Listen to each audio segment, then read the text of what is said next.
డబ్బు లేదు, సంసారం కష్టం, పిల్లలు మాత్రం కావాలి. పిల్లల్ని కన్నాక జీవితాన్ని అసలు ఎంజాయ్ ఎవరన్నా చేస్తున్నారా? ఒక్కసారి కంటే వాళ్ళ కోసమే బతకడం మొదలవుతుంది.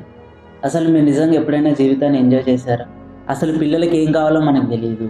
మన కలల కోసం బెస్ట్ స్కూల్‌లో జాయిన్ జేసి, ఆ ఫీజులు కట్టలేక భార్యాభర్తలు ఎంతమంది కష్టపడుతున్నారు. చిన్న చిన్న కోరికలు, చిన్న చిన్న అవసరాలు అన్నీ బంద్ జేసుకొని ఫీజు కట్టడం పైనే ఫోకస్ పెడుతున్నారు. ఇక్కడే అసలు ప్రాబ్లమ్ మొదలవుతుంది. అడ్జస్ట్‌మెంట్స్ వల్ల భార్యాభర్తలు ఒకరి మీద ఒకరు నిందేసుకుంటారు. భార్య అంటది "నువ్వు సరగ్గా సంపాదిస్తలేవు" అంటది. భర్తనేమో సంపాదించిందంతా ఎటు పోతుందో అర్థం కాదు. ఎంత సంపాదించినా సరిపోవట్లేదు. బెస్ట్ స్కూలు, బెస్ట్ బట్టలు. ఈ మెంటల్ టార్చరు, ఈ సర్దుబాటు వల్ల ఏది కొనలేక, ఏది తినలేక భార్యాభర్తలల్ల అది డివోర్స్ దాకా ఎళ్తుంది. అడ్జస్ట్‌మెంట్స్. మన జీవితాన్ని బతకలేము. వాళ్ళ మీద వాళ్ళేదో పెరుగుతారని చెప్పేసి వాళ్ళ మీద మొత్తం పెట్టేస్తున్నాం. మనం ఎంజాయ్‌మెంట్ ఎళ్ళిపోతుంది. భార్యాభర్తలు విడిపోవడానికి కూడా ఇది ఒక కారణంగా మారుతుంది. ఒకరికొకరు వాల్యూ ఇవ్వలేకపోతున్నారు. సరే భార్యాభర్తలు ఇద్దరు కొట్లాడుతున్నారు ఓకే. మరి ఆ పాపో, బాబో వాళ్ళ పరిస్థితి ఏంటి?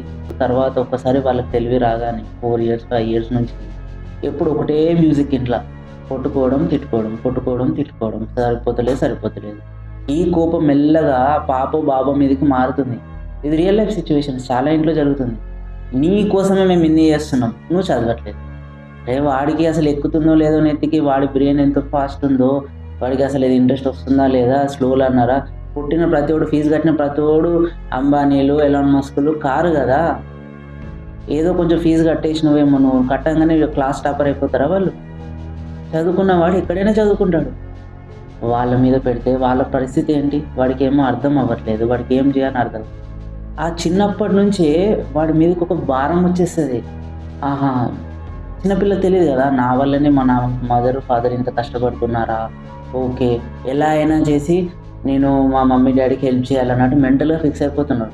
సరే అది మీరు కరెక్టే అనొచ్చు. కాకపోతే అక్కడ ఏమైతుందంటే అంత చిన్న పాప ఆర్ బాబుకి అంత భారం అవసరమా?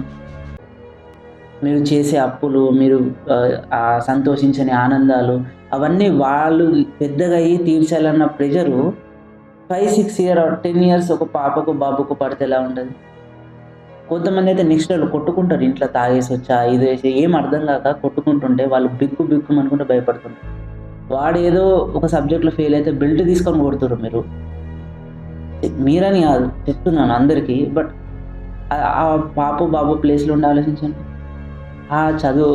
ఇంట్లో ఇన్ని కొట్లాటలు పెట్టుకొని, సిట్యుయేషన్స్ పెట్టుకొని వాళ్ళకేం అర్థం గాక, స్కూల్‌లో అర్థం గాక సగం ఫీజులు కట్టలేక అక్కడనేమో చాలామంది ఇట్లా కూడా సగం ఫీజులు కట్టి అక్కడ మాట, ఇంట్లో మాట.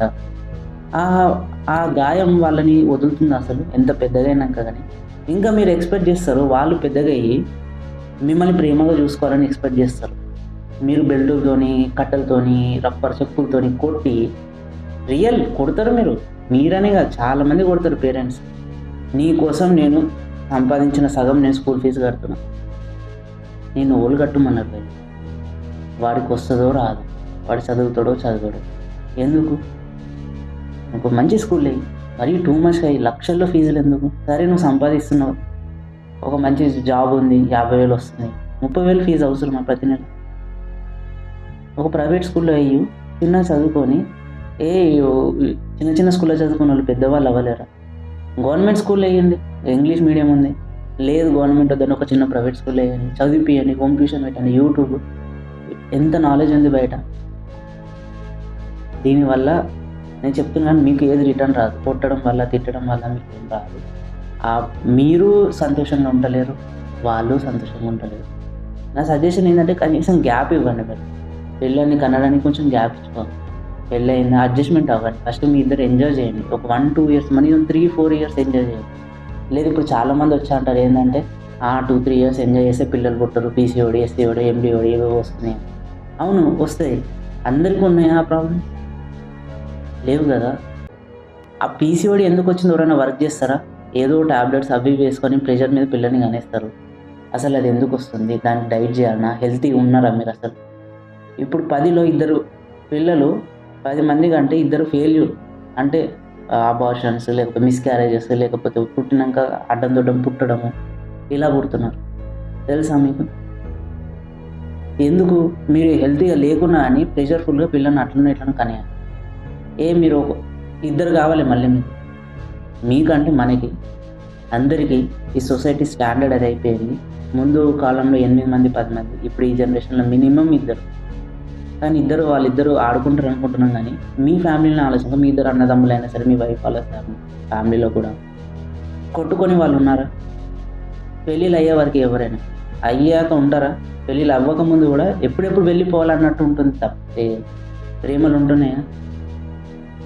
మన దగ్గర డబ్బులు లేవు, మనం సంతోషంగా లేవు, మనం పిల్లల్ని అంటున్నాం, వాళ్ళు సంతోషంగా లేరు, వాళ్ళు బాధలు అనుభవిస్తారు, వాళ్ళు పెద్దగా అవుతారు, వాళ్ళు మనని దేకరు. రియల్ ఎందుకు మనం వాళ్ళ ప్రేమ ఇవ్వలేము. చాలామంది ప్రేమని చంపేసుకుంటారు. ఒక 15-20 ఇయర్స్ లోపే ప్రేమ అంటే అర్థం కాకుండా పోతుంది వాళ్ళకి. ఎన్ని మోసాలు జరుగుతున్నాయి. ఇంట్లో ప్రేమ లేకపోతే ఒక రకమైన టార్చర్, బయట ఎవరైనా ఇంత ప్రేమ చూపిస్తే నిజమే అనుకొని మోసపోతుంది. మీరు ఇంత కష్టపడి మీ పిల్లలు భారాన్ని మొయ్యాలనుకుంటున్నారా? ఎంజాయ్ చేయాలనుకుంటున్నారా? చిన్నతనం వాళ్ళకి ఎలాగైనా పెద్దగా అయితే పెళ్ళిళ్ళు అయితే వాళ్ళకి తప్పదు. కనీసం వాళ్ళన్నా చిన్నప్పుడు ఎంజాయ్ చేస్తే అయిపోతుంది కదా. ఎంజాయ్మెంట్ అంటే ఏం లేదు, వాళ్ళకి మైండ్లో ప్రెషర్ లేకుండా చదువుకొని వాళ్ళు ఎలా చదువుకుంటారు, వాళ్ళంతా వాళ్ళు నేర్చుకుంటారు. వాళ్ళు నాలెడ్జ్ స్కూల్లో స్టాండర్డ్ బై స్టాండర్డ్ ఉన్నాయి కదా. ఫస్ట్ క్లాస్లో ఇది నేర్చుకోవాలి, సెకండ్ క్లాస్ నేర్చుకోవాలి. మీరు ఫస్ట్ క్లాస్లోనే ఇంట్లో డబ్బు ప్రెషర్, ఫైనాన్స్ ప్రెషర్ మొత్తం ఆడ మీద వేస్తే ఎడికించవద్దు. మనం కరెక్టే. యాక్చువల్లీ మనకి దక్కనిది, మన పిల్లలు మంచి భవిష్యత్తు కోసం, వాళ్ళు మంచి ఎదగాలి, మంచి జాబ్ తెచ్చుకోవాలి, లేకపోతే మంచి గొప్ప వాళ్ళు అవ్వాలని మనం ప్రెషర్ పెట్టి చేస్తున్నాము. బట్ అది వాళ్ళకి మెంటల్ టార్చర్, చైల్డ్హుడ్ ట్రామా కింద కన్వర్ట్ అయిపోయి వాళ్ళు అసలు ఎదగలేకపోతున్నారు. ఒక సర్టెన్ ఏజ్ తర్వాత వాళ్ళు అసలు ఒక మనిషితో కాంటాక్ట్ లేకుండా ఉండడము, ఇంట్రోవర్ట్స్ లాగా మారడము, ఫుల్ ఫ్యామిలీ ప్రెషర్స్ వల్ల వాళ్ళు అసలు ఎటు వెళ్తున్నారో అర్థమే అవ్వట్లేదు. వాళ్ళ ఆరోగ్యాలు క్షీణించిపోతాయి. చైల్డ్హుడ్ ట్రామా, మీరు ఇంట్లో చిన్న కొట్లాట కూడా వాడి మనసులో, తన మనసులో ఒక పెద్ద గాయం ఏర్పడి పెద్ద పెద్ద హెల్త్ ఇష్యూస్ వరకు దారి చేస్తుంది తెలుసా. సో అదనమాట నేను చెప్పేది ఏంటంటే, మీరు ఇంత కష్టపడి వాళ్ళు సంతోషంగా ఉండాలని అనుకుంటున్నారు, బట్ ప్రెషర్ వాళ్ళ మీద వేయకుండా వాళ్ళ సంతోషం గురించి ఆలోచించండి. ప్రెషర్ ఇవ్వడం కాదు, ఫ్యూచర్లో ఎప్పుడో వచ్చే సక్సెస్ గురించి కాదు, జీవితం బతకడం ఎలానో నేర్పించండి. అంతేగాని డబ్బు ఇది అని కాకుండా వాళ్ళు తెలుసుకుంటారు, మెల్లగా ఎదగనివ్వండి. మనం ఎలాగో సంతోషంగా పెరగలేము, ఏదో సాధించాలని వదిలేస్తాం. వాళ్ళనన్నా సంతోషంగా పెరగనిద్దాం. వాళ్ళు సక్సెస్ఫుల్ అవ్వడం ఇంపార్టెంటా, వాళ్ళు సంతోషంగా ఆరోగ్యంగా ఉండడం ఇంపార్టెంటా? కరెక్టే, ఒక సర్టెన్ ఏజ్ తర్వాత వాళ్ళకి డబ్బు సంపాదించాలి, వాళ్ళు బాగుపడాలి. బట్ మీరు ఒక ఫస్ట్ క్లాస్ 5th క్లాస్ బాబు మీద ఇవన్నీ ప్రెషర్ చేయడం కరెక్టేనా? ఎన్ని సపరేట్ ఆప్షన్స్ ఉన్నాయి. 5th క్లాస్లో ఒక బాబు ఫెయిల్ అయితే ఏం చేస్తారు? కొడతారా? కొట్టడం ఎంతవరకు న్యాయం? వాడి మైండ్లో ఎంత? మీ ఇద్దరు ఇంట్లో ఫ్యామిలీలో కొట్లాడుకోవడం ఎంతవరకు న్యాయం? నేను చెప్పేది ఏంటంటే, ఎవరు సంతోషంగా ఉండట్లేదు. మీరు మీ భార్య, మీ పిల్లలు ఎవరు సంతోషంగా ఉండట్లేదు. కొట్లాడాలి ఇవే అవుతుంటాయి. సో తాహతు మించిన స్కూల్లో వేయకండి, తాహతు మించి ఆశలు పెట్టుకోకండి పిల్లల మీద. జీవితం వాళ్ళే నేర్చుకుంటారు. సంతోషంగా ఉండాలనే ఈ వీడియో నేను తీసుకున్నాను. అందరూ మీరు మీ భార్య పెళ్ళయిందా, రీసెంట్గా పెళ్ళయిందా, ఒక 4-5 ఇయర్స్ లేకపోతే 3 ఇయర్స్ గ్యాప్ ఇవ్వండి పిల్లలకి. ఆగండి, మీరు ఎంజాయ్ చేయండి. ఇష్యూస్ లేనివారు, హెల్త్ ఇష్యూస్ లేనివారు అయితే ఇంకా మంచిది. ఒక 27 ఇయర్స్కి పెళ్లి చేసుకున్న వాళ్ళు ఒక 3 ఇయర్స్ ఆగితే ఏం ప్రాబ్లం లేదు. 27కే కనాలి అంటే ఏం చేయలేదు. కన్నాక బాధలు.